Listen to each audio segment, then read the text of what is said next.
Igbo Stagwana was the first traditional in Igbo land to wear this. Nobody wore it before him. Nobody. And somebody is telling me it was a Igbo of Onitsha. Rubbish. Onitsha are not originally from Igbo land. Onitsha are from the ancestors from Benin. Onitsha are not Igbo. That's the truth. Igbos have been here since 9th century. Excavation done by Tostan Shaw, Itibuku. So no tribe has been in this country before the Igbos. Benin is 11th century, the north is 13th century. This is an Igbo man in full war regalia. Okay. Yeah. Now, this is the machete, it has the sword.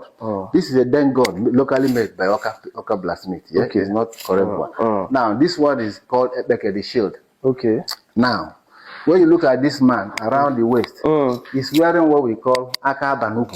So, this is the first museum in Igbo land. Okay. The first museum in Eastern Nigeria. Both found the museum, founded by Royal Majesty Igbo Stagwana III, Ezemu and Igbo More in 1957. We are entering the first museum in the whole Eastern Nigeria, Obu Ofore. The first one, 1957. 1957. That where they established this museum. By who? Eze. The first Igwe, the whole southeast. They go to the door. The history here is too much. Yeah, but right. This door you are looking at is about 500 years old. Now, all those men you saw on the wall inside, great four generations before it got to us, have used this door for one reason or the other, especially its main door for Ubu. Okay, for Ubu. Yes, Ubu chambers. That's where it's for you, but it's been used for that many years. Because it's made out of Iroko. Iroko tree cannot be eaten by termites. They can lick it, as you can see. They lick it, but they're not going to eat inside the wood. It's impossible. Yeah, and you hardly find the size anymore anywhere because it's one carved out of one tree. Serious. Yeah. So this is the eternity. Yeah. So now, if you look at how it's done in the olden days, behind here, we don't have bell or phone those days. So once you come to the door and you knock, this again, the noise will rattle. And the owner of the house knows there's somebody at the door. Okay. Now, this is the key, right? Okay. In those days, you don't have padlocks, but the old people, our ancestors, had a way of creating things. So once this is put here now, see, you cannot open this door from outside. Impossible. Yeah. So that's what it's all about. So this is the key, bolt, sort of thing. It's wooden carved out of Iroko as well. So it goes into that hole, and the door is locked. You can't open it from outside. Okay. So the bell, the mine, like the ringing bell on the door, has been there for long. Yeah. Now we come here. Okay. This is cannon. Banana. This one is cracked. It's been used as straw. Then this is the Obondo. This is Obondo cannon fire. This thing, if you set it off, the whole of this building will collapse.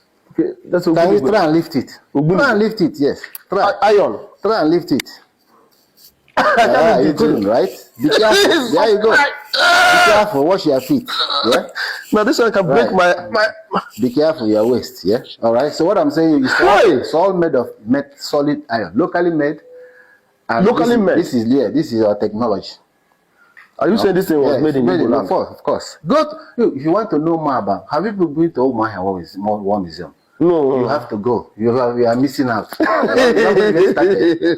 it comes to something like this, you guys should visit Omaha War Museum. Then you know that Igbo people are very creative.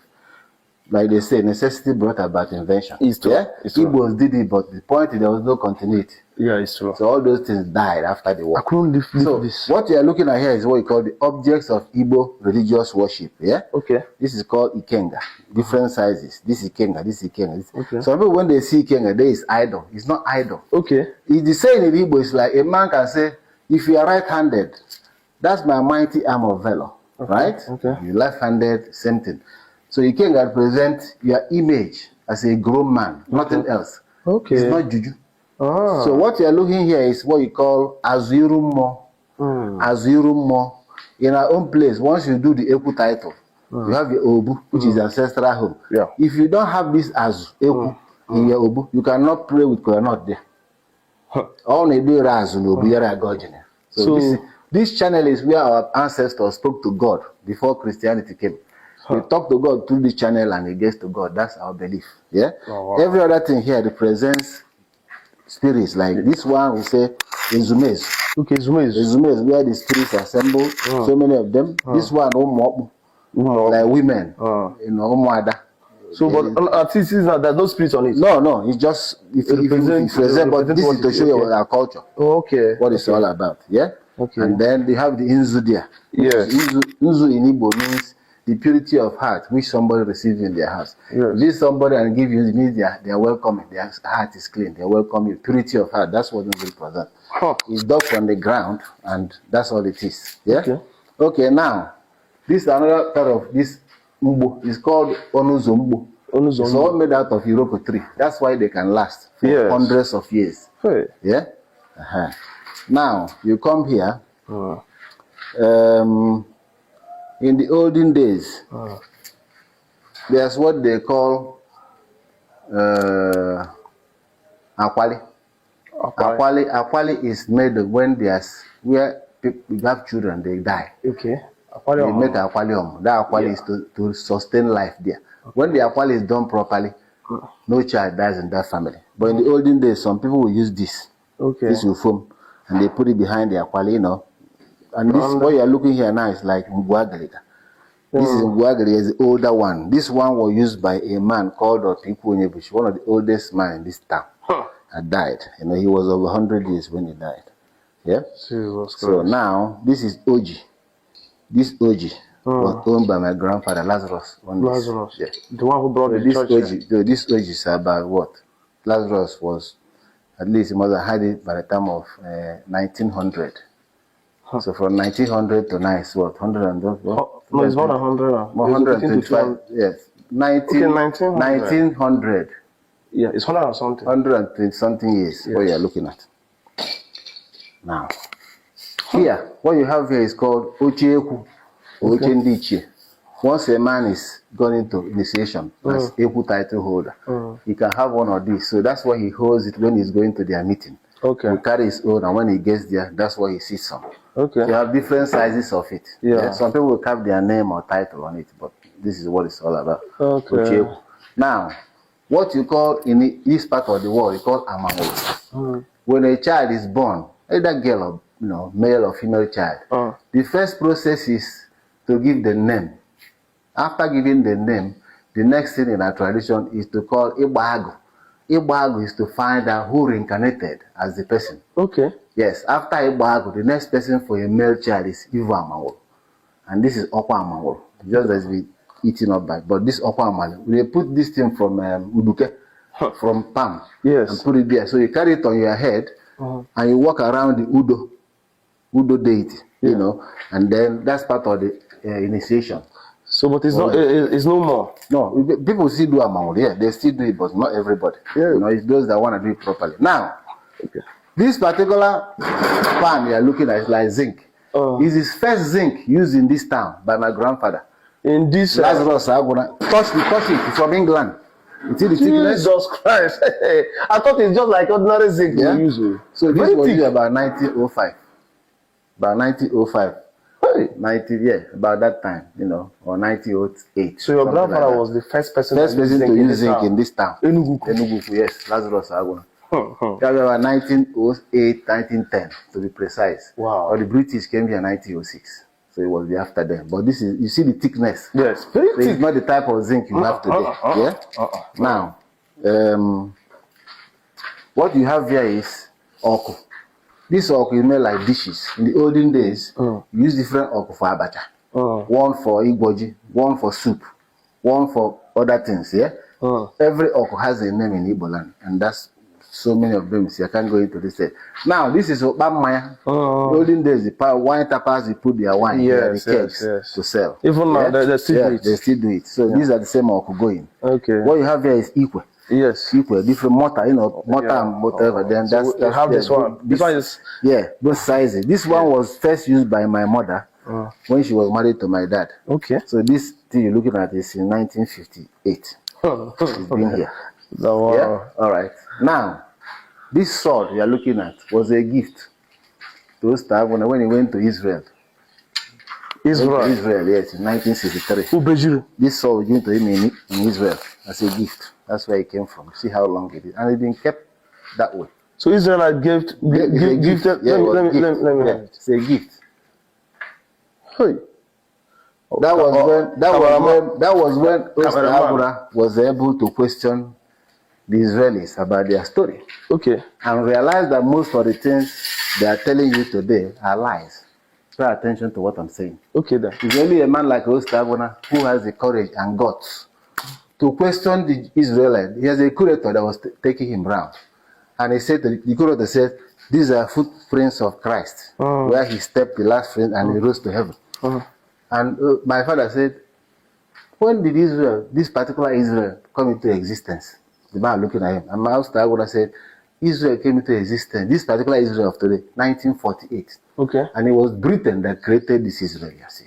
England created Israel. Killed Palestinians and took their land and gave the Israelis. That is the truth. Check it out on your website. Check it out on YouTube. Check it out on everything. Is there? I want everybody who does what I'm saying, go and watch a program, documentary called Al-Nakba. Watch Al-Nakba. It's a documentary, live, not film, not this. Yes.